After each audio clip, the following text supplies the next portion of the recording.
Guys good morning. இன்னைக்கு வந்து நம்ம புளி சாதம்க்கு புளி பேஸ்ட்டு எப்படி பண்ண போகிறோம் தான் பார்க்க போகிறீங்க. இந்த பேஸ்ட் நீங்கள் ஒரு வாட்டி செஞ்சுட்டு 3 மாதம் கூட வைக்கலாம். இது கெட்டு போகாத இருக்கும். வந்து ஒர்க்கிங் உமனுக்கு அப்புறமா பேச்சுலருக்கெல்லாம் ரொம்ப யூஸ்ஃபுல்லாக இருக்கும். ஸோ வாங்க வீடியோக்குள்ளே போகலாம். நான் வந்து 100 கிராம் புளி எடுத்துருக்குறேன். இது வந்து வெள்ளை புளி தான்.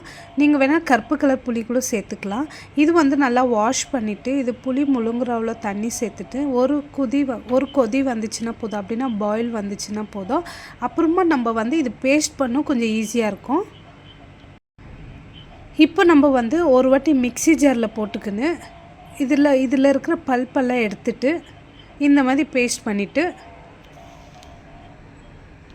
வேறு ஒரு கடாயை எடுத்துக்கின்னு அதில் 20 வரமிளகாய் சேர்த்துக்கின்னு உங்களுக்கு எப்படி காரம் வேணும் அது மேலே நீங்கள் ஜாஸ்தி கூட சேர்த்துக்கலாம், இல்லை கம்மியாக கூட சேர்த்துக்கலாம்.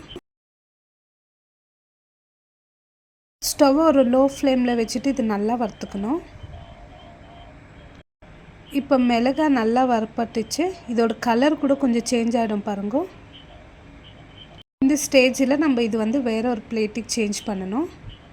இப்போ அதே கடாயில் இப்போ வந்து நம்ம மல்லி சேர்த்துக்க போகிறோம். நான் மல்லி வந்து இந்த 4 டேபிள் ஸ்பூனில் தான் சேர்த்துக்கினேன்.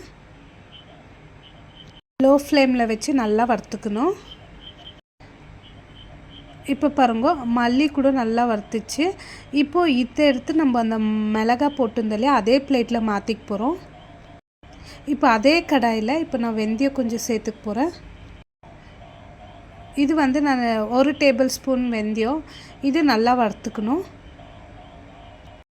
இது நல்லா வறுத்துட்டு பிறகு நம்ம ஸ்டவ் ஆஃப் பண்ணிவிட்டு நம்ம இப்போது மிளகாய் எல்லாம் வச்சுருந்தாலே அதே பிளேட்டுக்கு மாற்றிட்டு கொஞ்சம் சில்லுன்னு அரை மட்டும் விட்டுட்டு நல்லா ஆறிச்சு. இப்போ வந்து நான் மிக்ஸி ஜாரில் போட்டுக்கினேன். இப்போ நல்லா பவுட்ரு பண்ணிக்கணும்.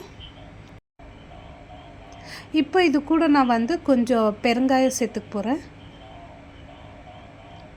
பெருங்காயம் வந்து இது ஒரு 1/2 ஸ்பூன் தான். இதை அரைச்சிட்டு இது ஓரமாக வச்சுடுங்க. இப்போ வந்து நம்ம கடாயில் 50 ml நல்லெண்ணெய் சேர்த்துக்கணும். என்கிட்ட வந்து கலக்காய் எண்ணெய் தான் இருந்துச்சு. இதில் நம்ம வேர்க்கடலை போட்டு நல்லா வறுத்துக்கணும். வந்து லோ ஃப்ளேம்லேயே வச்சுக்கோங்க. இது நல்லா வந்து ரோஸ்ட் ஆகணும். அப்படின்னா கலர் கூட சேஞ்ச் ஆகும். வேர்க்கடலை ஜாஸ்தி சேர்த்துக்குன்னு பண்ணால் இது நல்லா டேஸ்ட் பாருங்க. நல்லா வறுத்துட்டோம். இப்போ பாரு கலர் சேஞ்ச் ஆச்சு. இப்போ வந்து நம்ம ஒரு பிளேட்டுக்கு மாற்றிக்க போகிறோம். இப்போ அதே எண்ணெயில் 2 டேபிள் ஸ்பூன் கடலைப்பருப்பு, 2 டேபிள் ஸ்பூன் உளுத்தம் பருப்பு, 1 டேபிள் ஸ்பூன் கடுகு சேர்த்துக்கணும். அது கடலைப்பருப்பு உளுத்தம் பருப்பு இதெல்லாம் நல்லா சேர்த்துக்கணும். நல்லா க்ரன்ச்சியாக இருக்கும். அது இல்லாத வேர்க்கடலை கூட நல்லா சேர்த்தா அது அந்த லாஸ்ட்டில் சேர்க்குறப்போ நல்லா க்ரன்ச்சியாக இருக்கும். இப்போ இது கூட ஒரு 6-7 வரமிளகாய் சேர்த்துக்கணும். அப்படியே ஒரு கைப்பிடி அவ்வளோ கருவேப்பிலை சேர்த்துக்கணும். சேர்த்துட்டு நல்லா மிக்ஸ் பண்ணிக்கோங்க. ஸ்டவ் வந்து லோ ஃப்ளேமில் இருக்கட்டும். இப்போ வந்து இது கூட நம்ம கரைச்சி வச்சுருக்கிற புளி பேஸ்ட்டு சேர்த்துக்கணும். வந்து நான் வேறு ஒரு கடாய்க்கு மாற்றிக்கிறேன். இப்போ இதில் வந்து பாயில் ஆகிற டைமில் வந்து நம்ம கொஞ்சம் மஞ்சள் சேர்த்துக்கணும், கொஞ்சம் உப்பு சேர்த்துக்கணும். உப்பு நம்மளுக்கு எவ்வளோ வேணும் அவ்வளோ சேர்த்துக்கணும். நான் இப்போ கொஞ்சம் கம்மியாக தான் சேர்த்துக்கணும். ஏன்னா லாஸ்ட்டில் டேஸ்ட்டில் பார்த்தா கம்மி ஜாஸ்தி இருந்துச்சுன்னா நம்ம ஆட் பண்ணிக்கலாம். ஆனால் லாஸ்ட்டில் நம்மளுக்கு வேணும்னா நம்ம சேர்த்துக்கலாம். இப்போ வந்து நம்ம அரைச்சி வச்சுருந்த பவுடர் இல்லையா அது இப்போ நான் ஆட் பண்ணிக்க போகிறேன்.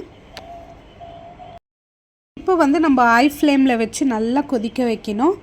இது வந்து திக்காக ஆயினே போவோம். எல்லாம் மிக்ஸ் பண்ணிக்கினே போகணும் நம்ம. இப்போ நான் கொஞ்சம் இதில் வெல்லம் சேர்த்துக்க போகிறேன். எனக்கு எவ்வளோ வேணும் அவ்வளோ நான் சேர்த்துன்னுக்கிறேன். உங்களுக்கு அப்போ தான் டேஸ்ட்டு பேலன்ஸ் பண்ணி கொடுக்கும். ஸோ கண்டிப்பாக வெல்லம் சேர்த்துக்கோங்க. அப்போ தான் ரொம்ப நல்லாயிருக்கும். பொடி போட்டு பிறகு கொஞ்சம் கட்டியான மாதிரி இருக்கும். அதனால் நம்ம அப்பப்போ மிக்ஸ் பண்ணிக்கினே இருக்கணும். இந்த ஸ்டேஜில் வந்து நம்ம வேர்க்கடலை வறுத்து வச்சுருந்தோம்ல இப்போ அதை நான் சேர்த்துக்க போகிறேன். இந்த மாதிரி நம்ம கொஜ்ஜி செஞ்சு வச்சிட்டோன்னா நம்மளுக்கு லஞ்சு ப்ராப்ளமே இருக்காது. நம்மளுக்கு எப்பப்போ வெள்ளை சாதம் இருக்குது அப்போல்லாம் நம்ம மிக்ஸ் பண்ணிக்கலாம். பாருங்கள் நல்லா திக்காயிடுச்சு. இப்போ வந்து நம்ம ஒரு கண்ணாடி ஜாரில் இதை எடுத்து 3 மாதம் ஃப்ரிட்ஜில் வைக்கலாம். இப்போ இது வந்து நம்ம சாதத்தில் எப்படி மிக்ஸ் பண்ண போகிறோன்னா கொஞ்சம் வெடிச்சிருக்கிற சாதம் நல்லா அது சில்லுன்னு ஆகிட்டு இருக்கணும். அந்த சாதத்தில் கொஞ்சோண்டு மஞ்சள் பொடி சேர்த்துக்கின்னு 1 டேபிள் ஸ்பூன் கீ சேர்த்துக்கின்னு இந்த பேஸ்ட்டு வந்து நம்ம நல்லா மிக்ஸ் பண்ணிக்கணும்னு பாருங்க இந்த மாதிரி வந்துக்குது புளியோகரை. ஸோ இன்றைக்கி நம்ம புளியோகரை கொஜ்ஜி வீட்டில் எப்படி பண்ணணும்னு பார்த்தீங்க இல்லையா? இந்த வீடியோ உங்களுக்கு பிடிச்சிச்சின்னா லைக் பண்ணுங்கள். பாய்.